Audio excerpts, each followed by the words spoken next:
जब इस मार्ग में आ गए तो कई बार सत्संग में समझाया, संतवाणी से, शास्त्रों के प्रमाण से, कि आप भोजन केवल उतना ही पाइए जो बिना औषधि के आपकी आंतें पचा ले और कब्ज ना होने पावे।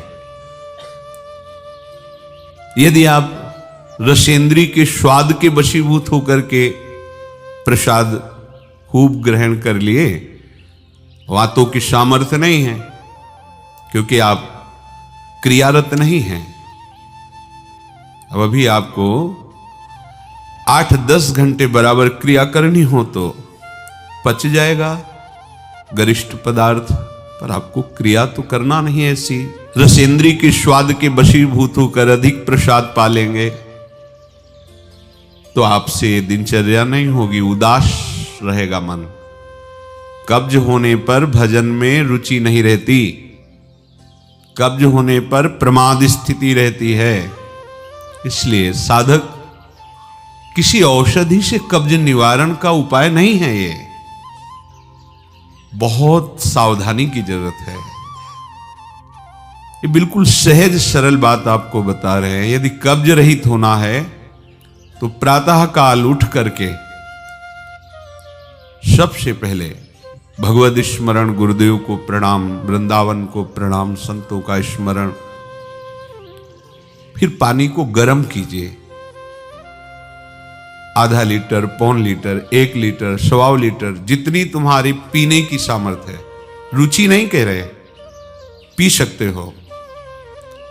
ऐसा गर्म नहीं, चाय जैसा हल्का गर्म करके और वज्रासन में बैठ करके आराम आराम से पीजिए। 15 मिनट वज्रासन में बैठकर धीरे धीरे पीजिए। थोड़ा टहलिए उस पानी पीने के बाद, फिर सो जाइए। आप अगर 1-2 दिन की बात हो तो आप कि चलो हमें वहां लघु शंका जाना पड़ेगा, पानी नहीं पीते हैं, तो आप बीमार हो जाएंगे।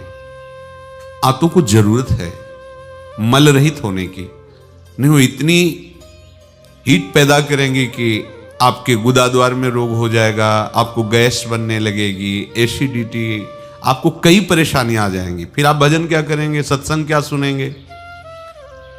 साधु की, उपासक की, साधक की एक दिनचर्या होती है।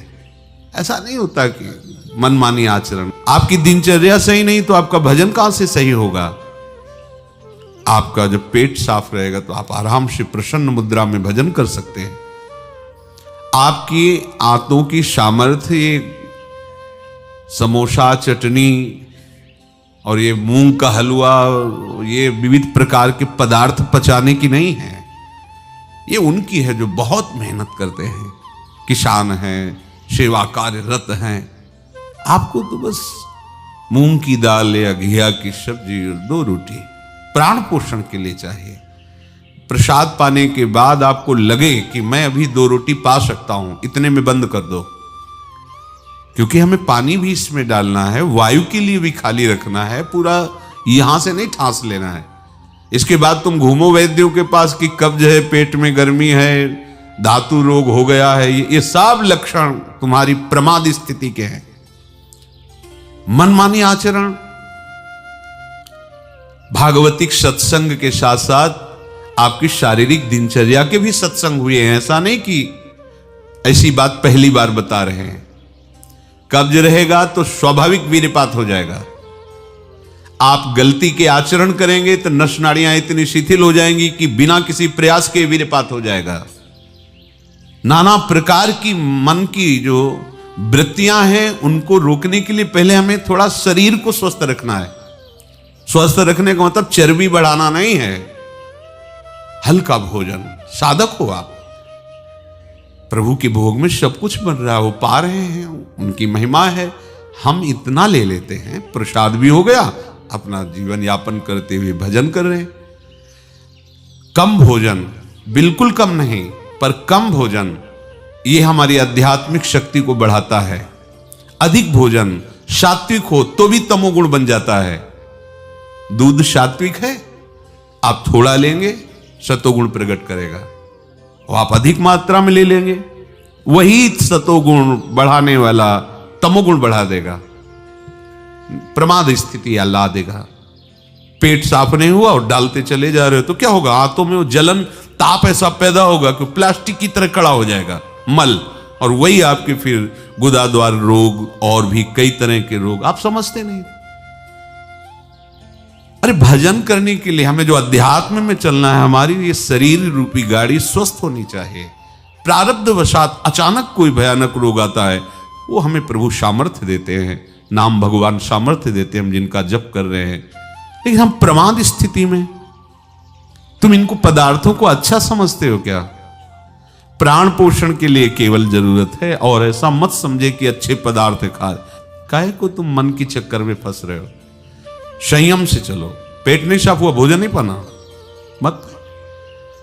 खीरा ले लिया, मूली ले ली, काम चला ली। एक बार दोपहर में पा ले 2 खीरा 2 मूली, बस प्राण पोषण के लिए हो गया, अपने आप साफ हो जाएगा। सुबह जब पानी पियोगे एकदम साफ हो जाएगा।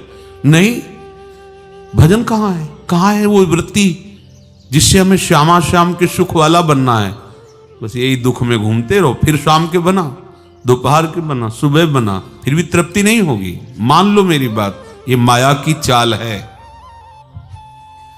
साधु अपनी शरीर पर शासन करता है, इंद्रियों पर शासन करता है।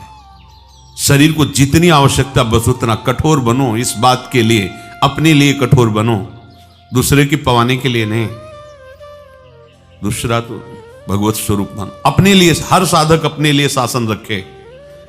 पहले से देख लो, एक दिन पाके देख लो, मेरा 4 रोटी से काम चल जाएगा, बाल भोग की जरूरत नहीं। मत पाओ। जब आपका पेट साफ नहीं तो बाल भोग रुकेगा नहीं, राजभोग रुकेगा नहीं, क्योंकि बर्बाद ना हो जाए ना, वो शयन भोग रुकेगा नहीं। और वो फूलता चला जा रहा है, क्रम से मल की परत पे परत जमती चली जा रही। आप इनको समझिए। अभी आप परमार्थ के मार्ग में चले हो, आपको बहुत जरूरी शरीर को हल्का और स्वस्थ रखना, नहीं आपसे भजन नहीं हो पाएगा। ये एक दिन का विषय नहीं कि आप सत्संग में आके बैठ गए हो गया। आपको नित्य सत्संग करना है, आपको नित्य वाणी पाठ करना है, आपको नित्य भजन करना है। आपकी दिनचर्या, आपका खान पान बिल्कुल संयमित होना चाहिए। देखो, यदि आप गंदी बातें करोगे, गंदी हरकतें करोगे, तो विश्व में कोई ऐसा वैद्य नहीं कि आपको ब्रह्मचारी दवा से बना दे। मान लीजिए, हमारी प्रार्थना मान लीजिए, यदि आपने अंगों को छेड़ा नहीं है तो लिख लो, आपका ब्रह्मचर्य क्षीण नहीं हो सकता। मानसिक चिंतन गंदा, प्रक्रियाएं आपकी गंदी, खान पान आपका ठीक नहीं, तो एक रोक के आप देखते जाना, आपको भजन में रुचि क्या, शरीर को नहीं संभाल पाओगे। मान जाओ मेरी बात। 24 घंटे में प्राण पोषण के लिए 2-4 रोटी काफी है। अरे संतों ने तो कई कई दिन भोजन नहीं मिला है, भजन एक तार चला है। आप भजन के लिए आए हो, भोजन बट वो क्या भाई, भोजन के लिए थोड़ी आप आए हो, भजन के लिए। सृष्टि में किसी भी पदार्थ की कमी नहीं, माया रचित है, वो ऐसे बढ़ते चले जाएंगे। अपने को एक सीमा रखनी खान पान की। एक नए साधक को देखा कि भोजन पाने के समय एक रस्सी में गांठ बांधे हुए थे, इधर और इधर, और जब उसी गांठ से गांठ ऐसे फिट करके बांध लिया भोजन पाने के पहले। बस जहां पाए तो रस्सी टाइट, जहां रस्सी टाइट हुई तो बस छोड़ दिया, भोजन में ही छोड़ दिया ऐसे। फिर कोई कितना भी प्रयास करो नहीं पाते थे। ये बाहर है, आंतरिक जितेंद्रियता की बात नहीं, इसकी जरूरत नहीं रस्सी की पेट में बांधने की, पर अच्छा लगा। प्रारंभिक स्थिति में ठीक है कि हाँ जहां टाइट होगा तुम खोल, मतलब बंद कर देंगे, तो उसे पहले ही देख लो कि हमें इतना पाना।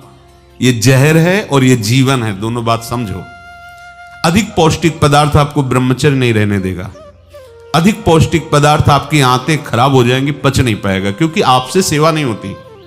अगर 8-10 घंटे पसीना वाली सेवा हो कि फावड़ा चल रहा है, आप हल जोत रहे हैं, बड़ी मेहनत कर रहे हैं, दौड़ भाग हो रही, चलता रहेगा, आप पाइए पच जाएगा। अब आपको सेवाएं हैं नहीं, हो आप मनमानी रसेंद्री की तृप्ति के लिए। ये शरीर तो पंच भौतिक ही है ना। उचित आहार कितनी बार समझाएं।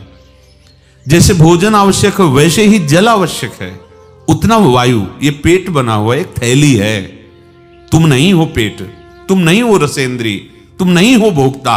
काहे को मूर्खतावश ये जो शरीर रूपी गाड़ी मिली इसको नष्ट कर रहे हो और अपनी यात्रा को रोक रहे हो। इसका एक सिद्धांत है, एक हिस्सा अन्न, एक हिस्सा पानी और आधा हिस्सा वायु के लिए रहने दीजिए। ऐसे रखा जाता है, तभी आप देखना ऊर्जा शक्ति आपकी बढ़ेगी, भजन की वृत्ति बनेगी आपकी।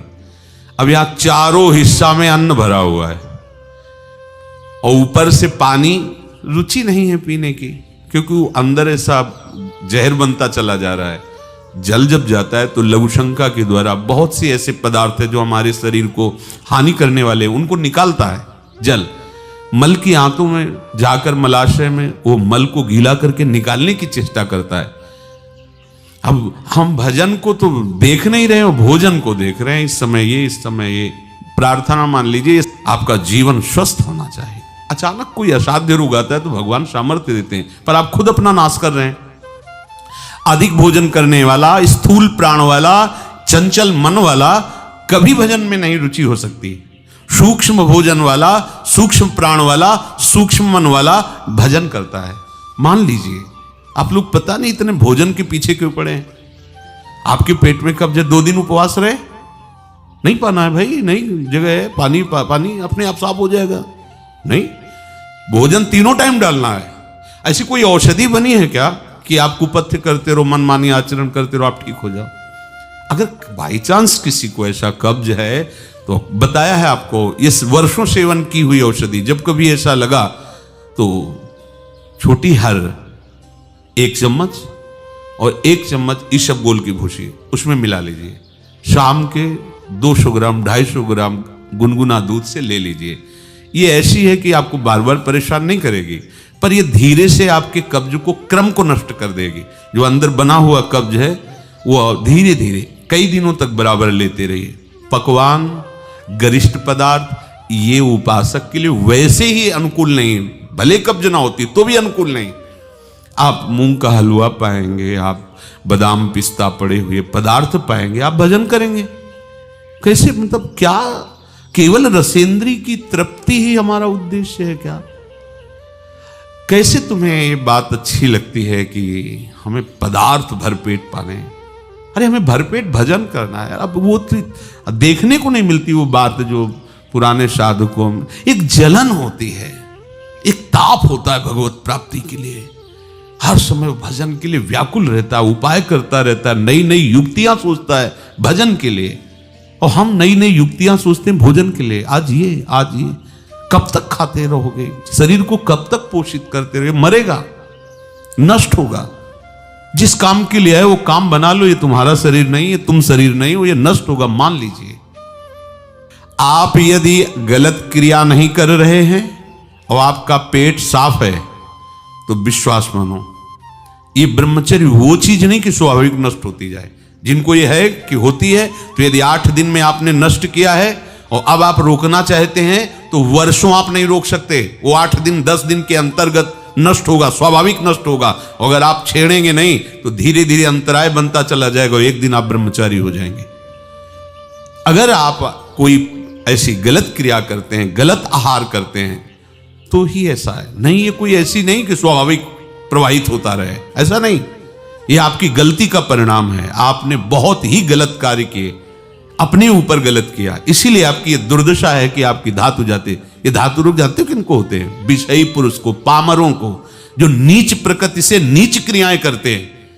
ऐसे ये धातु कोई ऐसी चीज थोड़ी कि स्वाभाविक निकल जाती है, ऐसा नहीं है। एक मनोवाह नाड़ी है अंदर।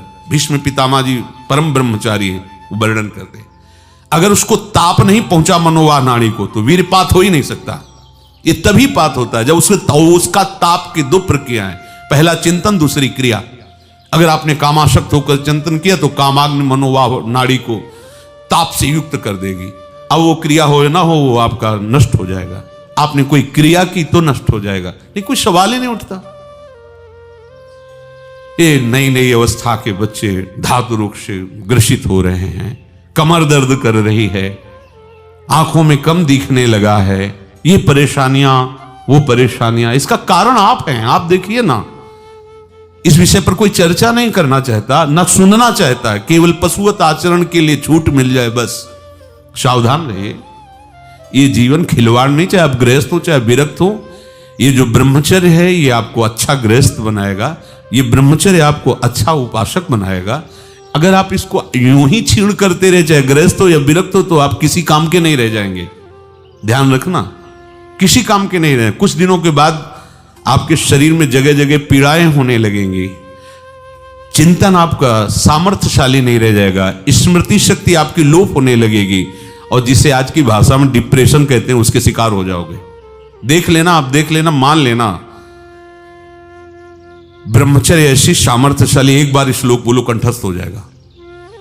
अगर शरीर स्वस्थ है, कोई अन्य औषधियां या अन्य इस तरह के विकारात्मक पदार्थ अंदर नहीं जाते, और ब्रह्मचारी तो एक बार पूरी बात बोल लो, चाहे जब सुन लेना हो, जीवन में सुनाई दे देगी। आपको स्मृति नहीं, प्रभु की स्मृति नहीं, आपको अपनी दिनचर्या की स्मृति नहीं। साधक का दर्शन मात्र सुख प्रदान करता है। कैसा आपका कैसा स्वरूप होता जा रहा है, कैसी आपकी भावना बनती जा रही, कैसी आपकी दिनचर्या होती जा रही, कभी लौट कर देखो ना अपने जीवन में। सबसे प्रार्थना है, केवल प्राण पोषण के लिए ही भोजन है, स्वाद के लिए नहीं है। ये इंद्रियों के विषयों में मत फंसो। कुछ दिन तो आप ऐसा करके देखो। अब ऐसा भी नहीं कि हट करके आप शरीर को नष्ट करने वाला चेष्टा शुरू कर दो, वही आधी रोटी पाएंगे या ऐसा नहीं, तो कै दिन चलेगा। युक्ताहार विहार से उचित भोजन करो। कई बार कहा है, शरीर को यदि कमजोरी महसूस हो रही तो दूध ले लिया, नहीं महसूस हो रही तो हाथ जोड़ दिया। नहीं आवश्यकता नहीं, जब होगी तो ले लेंगे, घर ही तो है ना। आवश्यकता है फल ले लीजिए, नहीं आवश्यकता है नहीं डालेंगे शरीर में। फल क्यों डालें, जरूरत नहीं तो हम क्यों डालें। जितनी आवश्यकता उतना भोजन पाया, नहीं तो राधे श्याम और पाइए आप। हमारा एक बार से काम चल जाता भोजन से, नहीं पाना 3 बार बाल भोग राज भोग, सब क्यों आप इस पे परेशान हो रहे। ऐसी ये दिनचर्या आप लोगों की कोई भी हो ठीक नहीं है। आप भगवदाकार वृत्ति नहीं कर पाएंगे। वृत्तियां तो वही, चाहे शरीर में लगा लो चाहे प्रभु में लगा लो।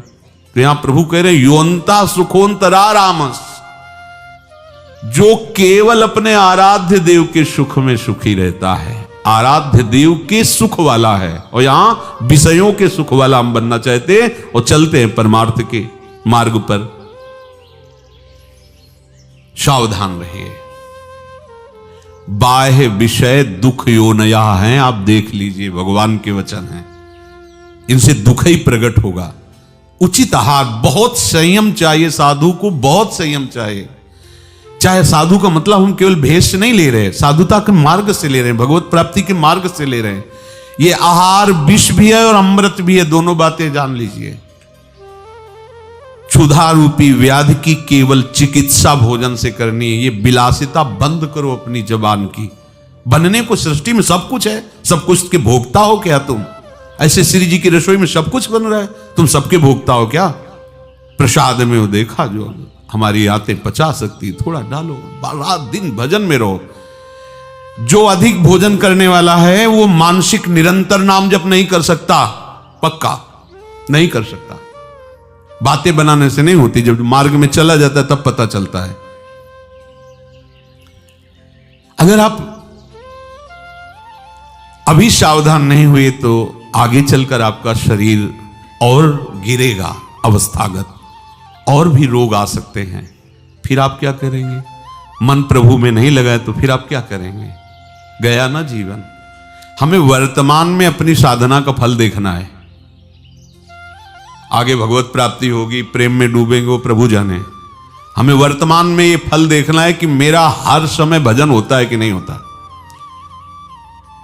जो उपासक केवल भगवत सुख में मगन रहता है, हमारा सबसे बड़ा साधन का फल है स्मृति। निरंतर हमारा चिंतन, चेष्टाएं, मनन, कथन, श्रवण मेरे प्रभु का ही होता है कि नहीं। प्रमाद स्थिति वाला कर सकता है। पेट बढ़ता चला जा रहा है, चर्बी शरीर की बढ़ रही, उठने झुकने में परेशानी, भजन करोगे? ये ऐसा क्यों हो रहा है? बिना आहार के हो रहा है क्या? अभी चलो आप ठीक से, अभी सूख जाओगे, अपने आप सही हो जाओगे, तुमको कोई दवा खाने की जरूरत नहीं है। आपका तप बढ़ेगा, आपकी पवित्रता बढ़ेगी, आपका तेज बढ़ेगा, आपका भजन बढ़ेगा। अल्पाहार करो, शांत प्रसन्न रहोगे। देखो ना, जब पेट साफ हो और शरीर स्वस्थ हो, शांत एकदम, मन बुद्धि एकदम सतोगुण में स्थित है, आनंद आ रहा है, 2 रोटी दोपहर के ले ली, 2 रोटी शाम के ले ली, खूब भजन करो। बनने को कुछ भी बने, यही तो खास बात है। हर वस्तु उपस्थित है, लेकिन आपको केवल अपने जीवन पोषण के लिए लेना है। यह थोड़ी कि सब कुछ है। यही आपकी जितेंद्रियता की परीक्षा है। जो अच्छे पदार्थ बने उनकी अच्छी भावना मत रखो, वो तुम्हारे भजन के नाश का कारण बनेंगे। ये हम अनुभव की बात कहते हैं। थोड़ा ले लिया, कभी बाई चांस वाली बात अलग है। थोड़ा गुलाब जामुन बट रहे, 1 रख, मन कह रहा 20, 1 रख दीजिए, बस। पहली बार कह दिया, अब दोबारा हमसे मत पूछना। कोई पदार्थ थोड़ा रख लिया। आप ये बात को समझो, ये प्रवचन में कहने की बातें नहीं, पर इसलिए समझा रहे कि जैसे घर के सदस्यों को तो ऐसे हम आपको बता रहे, घर के सदस्य जैसे, ये बहुत आवश्यक है। ये भोजन जहर भी है, अमृत भी है, दोनों बातें समझ लो। ये आपका जो समय बर्बाद हो रहा है ना, नींद, प्रमाद स्थिति, निरंतर भगवदाकार वृत्ति ना रहना, ये सब इसका मूल कारण आपका आहार है। कई दिन भोजन नहीं मिलता साधुओं को, ऐसा नहीं कि ऐसे कहीं डाउन मिले, ऐसा नहीं होता। उनका सिंहवत स्वभाव रहता है, क्योंकि संयम, साधु का अस्त्र संयम है, उपासक का अस्त्र संयम है। मान लो आप लोग संयम के मार्ग पर चल रहे हो, उतना केवल भोजन आज से पाओ। हमारी प्रार्थना मान लो, आज्ञा मान लो, उतना पाओ।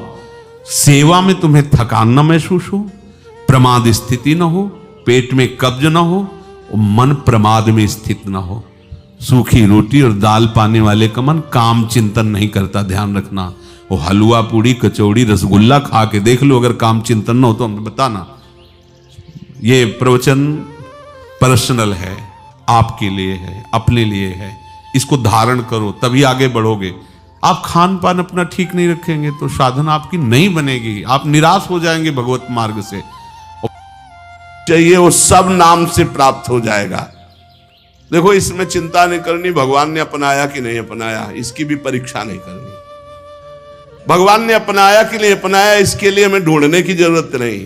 भगवान से भी बलवान भगवान का नाम है, उसको हम पकड़े। बात समझना। गोस्वामी जी कह रहे हैं, जोगुना विराग कलयुग है, अष्टांग योग का फल है परमात्मा में समाधिस्थ हो जाना। कोई बिरला योग का प्रयोग परमात्मा समाधि के लिए करता है। नहीं, आप देख लीजिए, हम जो योग करते हैं उसका उद्देश्य क्या है? अनुलोम विलोम कपालभाति जो भी करते हैं उसका उद्देश्य क्या है? शरीर स्वस्थता। ध्यान से देखिएगा, शरीर स्वस्थता का उद्देश्य क्या है? भोग, समाधि नहीं। जो अष्टांग योग का फल है समाधि, कलयुग में नहीं रह गया। कोई बिरला होगा, हम ये नहीं कहते भगवान की सृष्टि में ऐसा नहीं हो सकता, होंगे, कोई बिरले होंगे, लेकिन प्रगट में देखने में जो आता है वो योग का प्रयोग शरीर स्वस्थता और शरीर स्वस्थता का प्रयोग भोग। आप देख लीजिए, गोस्वामी जी कहते हैं कि अब मैं देख रहा हूं कलयुग ने अष्टांग योग में भी अपना प्रवेश कर लिया, जिससे योग का फल जो चित्त वृत्ति का निरोध करके परमात्मा में समाधिस्थ होना है गया। कोई बिरला होगा। भी कह रहे हैं न विरागु, वैराग्य, क्या वैराग्य रह गया है? जो वैरागी महापुरुष पीछे हुए हैं, अब वैराग्य क्या रह गया? क्या वैराग्य रह गया है? केवल नाम मात्र का वैराग्य रह गया। वैराग्य किस बात का है? रुपया है, पैसा है, कपड़ा है, भोजन है, मकान है, व्यवस्था है, नाम मात्र का वैराग्य रह गया। वैराग्य किस बात का? जिसके जीवन में भगवान के सिवा कुछ नहीं है, राग त्रिभुवन में कहीं वस्तु व्यक्ति स्थान में नहीं, उसे वैराग्यवान कहते हैं। जो लोक परलोक के समस्त भोगों के सानिध्य में भी भोगने की इच्छा नहीं, उसे वैरागी कहते हैं। गोस्वामी जी कह रहे हैं मुझे वैराग्य में भी दम नहीं दिखाई दे रहा कि भगवत प्राप्ति करा सके, क्योंकि वैराग्य में पाखंड का प्रवेश हो गया। कलयुग ने पाखंड का प्रवेश करवा दिया। कोई बिरला वैरागी, सच्चा वैरागी, भगवान की सृष्टि में कमी नहीं होती। कोई विरला सच्चा वैरागी होगा जिसका वैराग्य भगवान के लिए है, नहीं तो वैराग्य भी दिखावे पे आ गया है, पाखंड में आ गया है। न जप, माला में हाथ है और बातें कर रहे हैं, माला रुक नहीं रहा, वो चल रहा है और बातें जबान से हो रही और साथ चल रहे हैं। क्या जप हो रहा है? किसका जप हो रहा है? जप तो तब माना जाता है जो जप कर रहे हैं वो हमारे ध्यान में है, वही हम सुन रहे हैं, वही हम बोल रहे हैं, उसे जप माना जाता है। 3 बातें जप में होनी चाहिए। जो हम जप रहे हैं वही सुन रहे हैं, वही हमारे ध्यान में है। राधा तो दिखाई दे रहा है, राधा लिखा, सुनाई दे रहा है राधा, और हम बोल रहे हैं राधा, और फिर एक मन का सकिला, फिर राधा, फिर एक मन का सा, वो जप। अब जप में भी 11 माला कहा है, हो जाए हर 5 मिनट में घड़ी में, और जल्दी जल्दी, स्वाद नहीं, रुचि नहीं, मन नहीं, बस कोई कोई तो ऐसे माला सरकाते कि हमें लगता है कि अगर रा बोले तो भी नहीं सरकेगा। राधा राधा तो बहुत बड़ी बात है, अगर वो रा बोले तो इतनी रफ्तार से नहीं चलेगा। अब पता नहीं कैसे ऐसे माला सर सर घूम रहा है। माला घूमने से भगवत प्राप्ति होगी क्या? माला घूम, देखो ये माला है, काउंटर है, ये चीजें मन लगाने के लिए हैं। असली तो जब श्वासों की माला में, धड़कन में नाम चलता है, रोम रोम आनंद से खिल उठता है, ये प्रारंभिक दशा है। तो प्रेम प्राप्ति के लिए नेम लिया गया है, इसलिए आवश्यक है माला और काउंटर से जपना। पर वो जप इस तरह का होना चाहिए कि वही सुनाई दे, वही जो बोल रहे हो वही दिखाई दे, ऐसे तब जप किए। अब बोलो इसमें तुम बात कर सकते हो? हिम्मत नहीं कि तुम बोल सको, तुम्हारी हिम्मत नहीं कि बोल सको, क्योंकि बोलोगे तो क्रम टूट जाएगा। जब अपने लोग अभ्यास करते थे तालू में, जिभ्या ऐसे लगा के ऊपर, बोलना विष जैसा लगता था, क्योंकि वो क्रम टूटेगा, वो चल रहा है। गोस्वामी जी कह रहे हैं कि जो मंत्रानुष्ठान है अब वो नहीं दिखाई देता, कलयुग का बड़ा प्रभाव है। और जाग माने यज्ञ। अब यज्ञ तो भाई बहुत दुर्लभ बात हो गई यज्ञ करना। कोई कोई महापुरुष अनुष्ठान करते होंगे, अच्छे से पूर्ण भी होता होगा, सृष्टि है भगवान की, पर अब बहुत मुश्किल है यज्ञ करना, क्योंकि त्रिकाल संध्या करने वाला मंत्रवेत्ता आचार्य और जौधान्य आदि बड़ा पवित्र, भूमि पवित्र, जजमान की वासना पवित्र, उपासना के भाव, और बड़े ही सुरक्षा से जब यज्ञ होती तब वो पूर्ण होती है। यज्ञ भोक्ता भगवान प्रसन्न होते हैं, दर्शन देते हैं, कृपा करते हैं। गोस्वामी जी कह रहे हैं यज्ञ भी बड़ा कठिन, यज्ञानुष्ठान त्रेता में पूर्ण होते थे। अब कह रहे हैं कि तपस्या,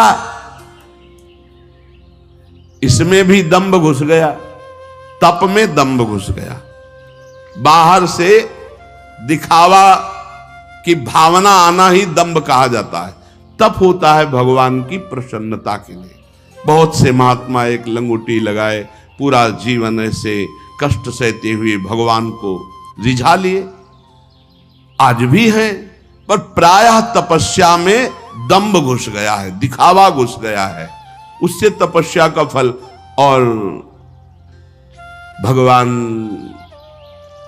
तपस्या समर्पित करके दैन्य होने से भले मिल जाए, लेकिन तपस्या से भगवान को नहीं खरीदा जा सकता।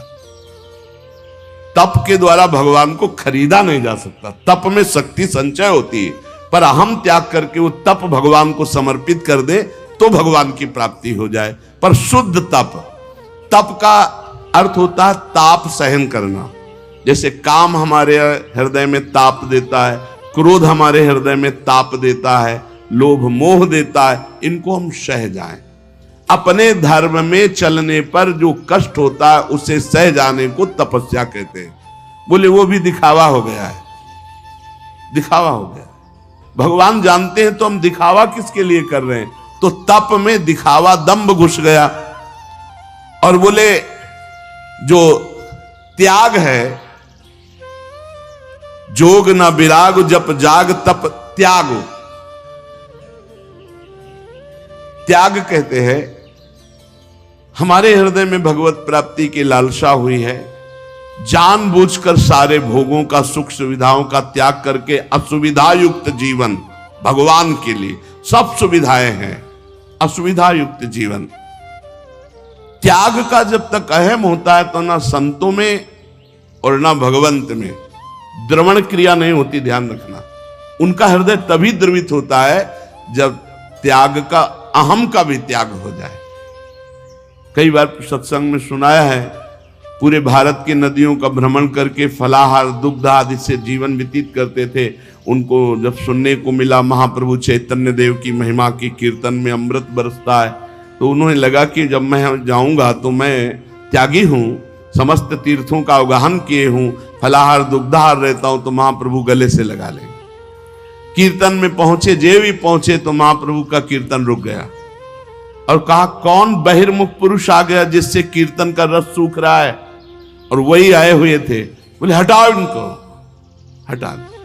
अब वो जो दूर जा करके खड़े हुए और रोने लगे कि प्रभु क्या मुझ जैसे अधम का आपके चरणों में कोई स्थान नहीं मिलने का? अगर आप जैसे महापुरुष, अंदर से प्रार्थना करते हैं, आप जैसे महापुरुष मुझ जैसे अधम को स्वीकार नहीं करेंगे, फिर मेरा उद्धार कैसे? महाप्रभु दौड़ पड़े और जाके गले से लगा लिया और कीर्तन में उन्मत्त कर।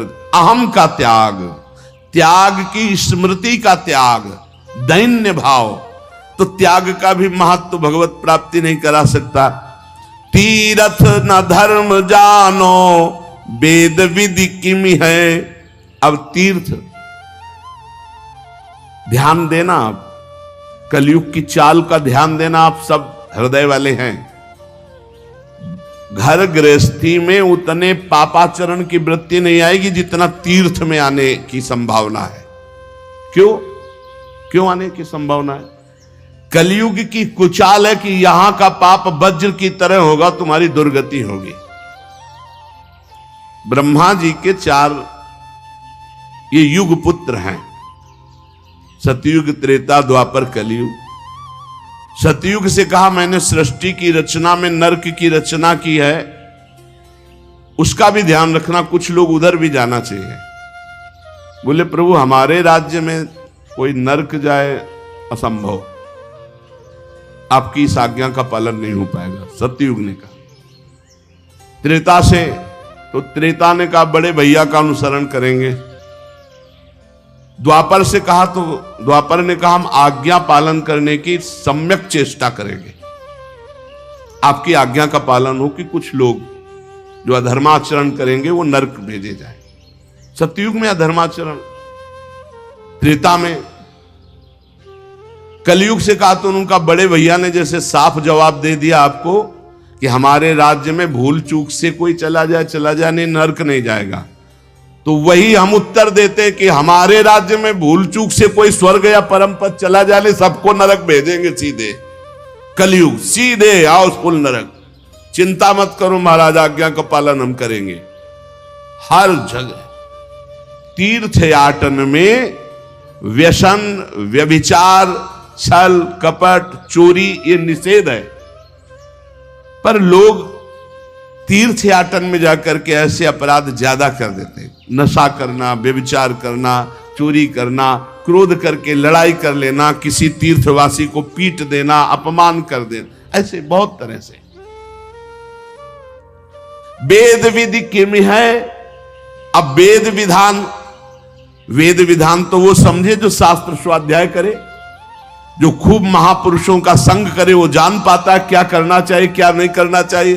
तस्मात् शास्त्रम प्रमाणम ते कार्यो व्यवस्थित हो। अब यहां फुर्सतें नहीं है मोबाइल से, टेलीविजन से, पेपर से, संसार की बातों से, तो कौन पढ़े योग वासिष्ठ, कौन पढ़े भगवत गीता की टीका, कौन पढ़े श्रीमद् भागवत महापुराण, कौन पढ़े वेद के सिद्धांत। तो कैसे पता चलेगा जीव का कर्तव्य क्या है, क्या करना चाहिए क्या नहीं करना चाहिए। ऐसा नहीं वैदिक सिद्धांत को जानने वाले नहीं हैं, पर बिरले कोई। तो भगवत प्राप्ति इसमें भी बड़ी कठिन। गोस्वामी जी कहे तुलसी सो पोच ना भयो है, नहीं हुए है कहूं।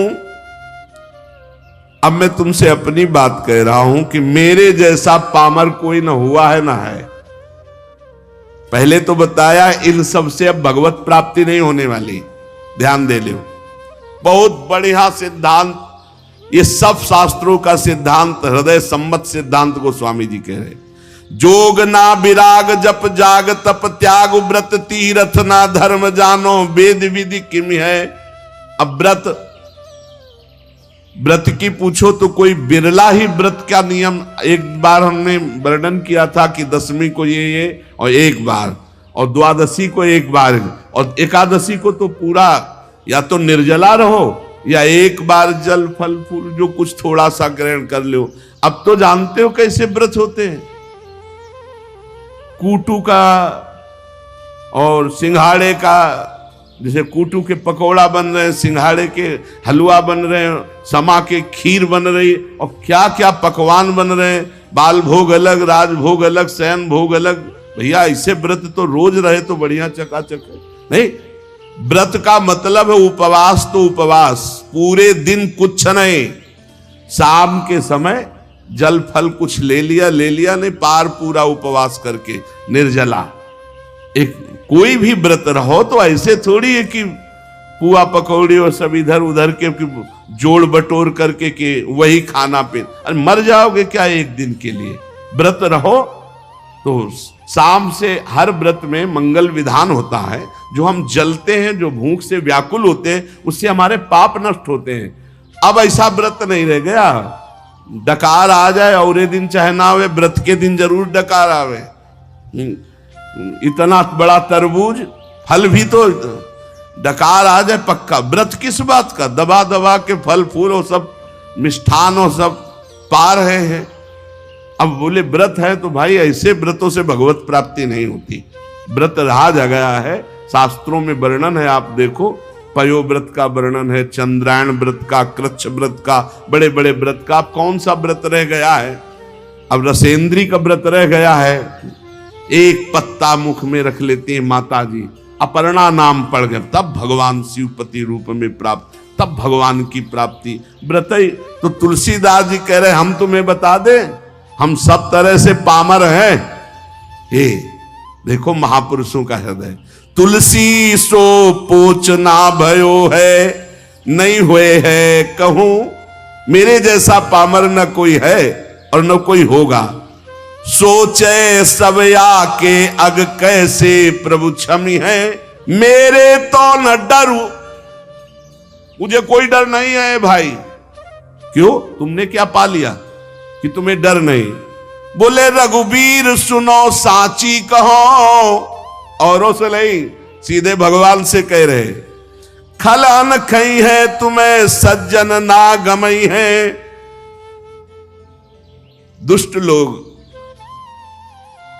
इस बात से प्रसन्न होंगे, अब देखते हैं इसकी कौन सी दशा होगी। पर सज्जन लोग इस बात से दुखी होंगे कि तुलसी राम का है, इसका अहित कैसे हो सकता है।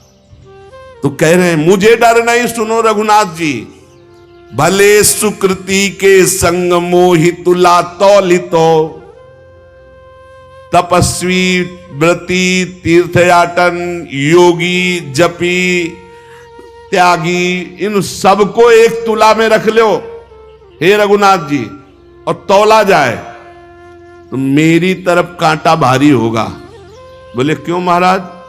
बोले हम पहले कह दिया कि बहुत पामर हैं, पहले कह दिया, हम ये नहीं कह रहे कि बहुत हम महान हैं, लेकिन जब इन सब साधन करने वालों को एक तरफ और मुझे तौला जाएगा तो मेरी तरफ झुकाव होगा, वो हल्के हो जाएंगे। बोले क्यों, नाम के प्रसाद भारू मेरी ओर नमी है, क्योंकि मैंने केवल नाम का आश्रय ले लिया है।